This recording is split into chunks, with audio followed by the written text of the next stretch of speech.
Tribunus tangani masalah agunan, Jamkrindo hadir sebagai solusi bagi pelaku usaha di Kota Ambon. PT Jaminan Kredit Indonesia Jamkrindo hadir sebagai solusi bagi para pelaku usaha di Kota Ambon yang ingin mengembangkan bisnisnya. Berdiri sebagai perusahaan penjamin kredit, Jamkrindo siap membantu para pelaku usaha yang kesulitan dalam mengakses permodalan karena kekurangan agunan. Pemimpin PT Jamkrindo Ambon, Donald M. Ziko, mengatakan ketika pelaku usaha kekurangan agunan, maka disitulah pihaknya hadir untuk membantu.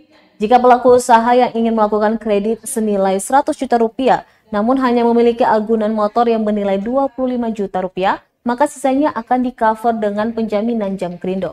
Dengan sertifikat penjaminan dari Jamkrindo, proses kredit oleh masyarakat yang ingin mengembangkan usahanya tetap bisa dilakukan. Sehingga usaha mikro kecil menengah, UMKM, dan koperasi bisa terbantu jika mempercayakan Jamkrindo sebagai mitra mereka. Jamkrindo sebagai salah satu member Indonesia Financial Group terus berupaya untuk menyediakan layanan terbaik bagi masyarakat. Seperti yang tadi Pak Henry bilang, ada di BUMN kan ada Perum, ada PT. Nah, sebelumnya kami pun Perum, tapi sekarang kami udah jadi PT Pak ya. Jamkrindo sendiri itu adalah bukan salah satu ya, mungkin satu-satunya. Memang harus berterima kasih selain kepada 3 Bapak. Terima kasih sudah nonton. Jangan lupa like, subscribe, dan share ya.